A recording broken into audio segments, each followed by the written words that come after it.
You want to compete in the AFC, you better have a quarterback, and you better be able to hunt quarterbacks. The Cincinnati Bengals, they have Joe Cool.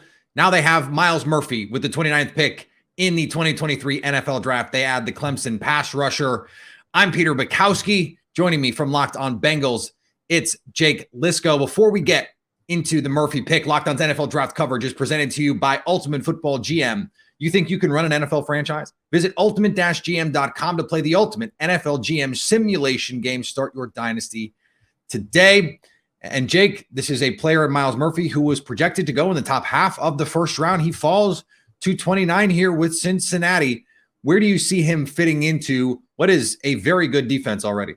Yeah, Myles Murphy is going to be off the bench for Cincinnati to start. I think it's actually a fairly difficult path for him to get on the field immediately. The Bengals actually have 4 guys under contract right now for the next 2 years at edge that played a lot of snaps for them last year. Their starters, Trey Hendrickson and Sam Hubbard, the backups, Joseph Osai and Cam Sample, and those guys played a lot in that rotation last year. So for Myles Murphy to get onto the field, he's going to have to beat out one of those backups in a situational role. But here's where the fit makes sense.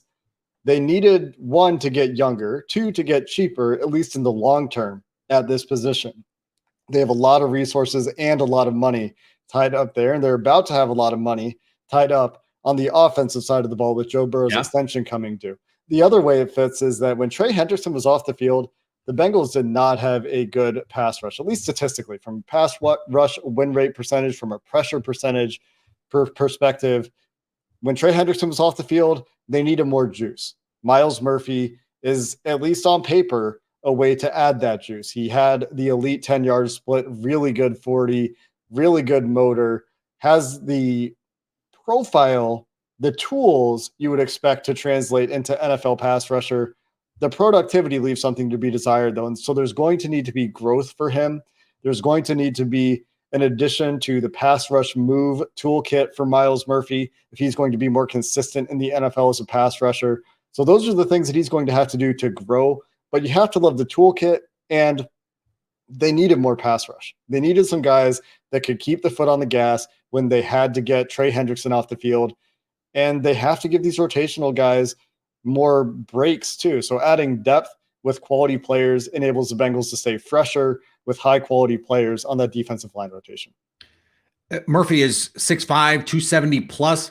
What do you think the chances are that he gets some opportunities to maybe reduce inside and try and rush the passer from the interior? Because, as you said, that edge group is so crowded. Teams usually want to find a way to get these first-round picks on the field somehow.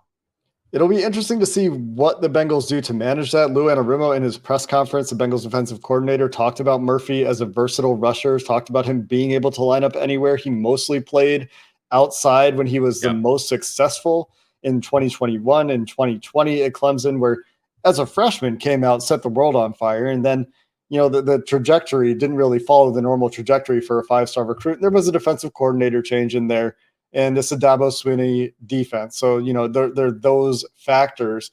But the Bengals already kicked Joseph Osai inside quite a bit in their nickel package. Cam Sample known to play inside a bit for them as well. So those guys might just continue to play inside, and it just gives them a rotational piece at the edge where Sam Hubbard played a ton of snaps last year. Trey Hendrickson played a ton of snaps last year.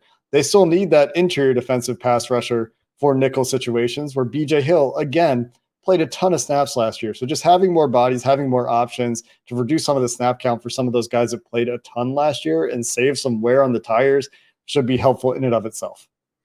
Was there another way you thought this might go? The Bengals had been connected to a lot of these tight ends at the end of the first round. Michael Mayer on the board, not the pick. Someone who may be able to get on the field more and more often for this team this year.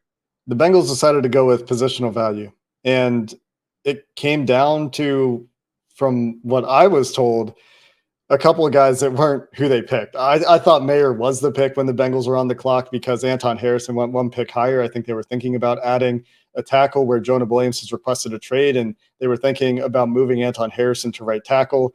They don't go in either of those directions and instead opt for positional value. And the other player that, or I guess a couple players that Bengals fans were interested in, Joey Porter Jr., who did not get picked in the first round, and Nolan Smith, who Philadelphia added to Georgia North on that defensive line over there.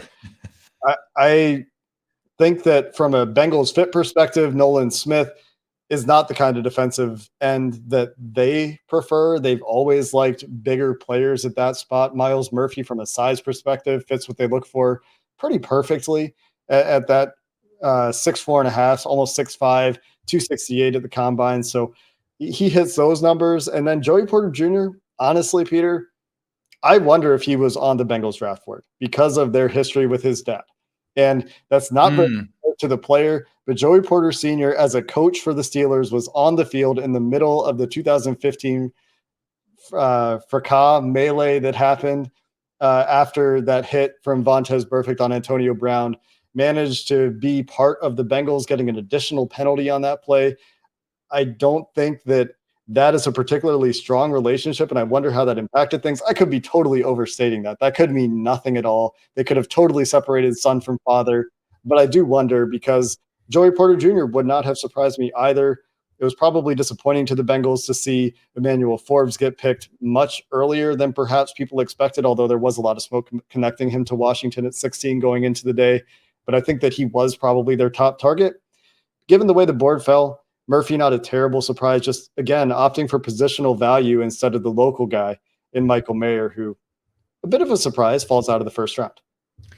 For all of the latest on the Bengals draft, because we have a couple more days of this thing and all things related to the Bengals, subscribe to Locked On Bengals on YouTube and wherever you get podcasts, part of the Locked On Podcast Network, your team every day.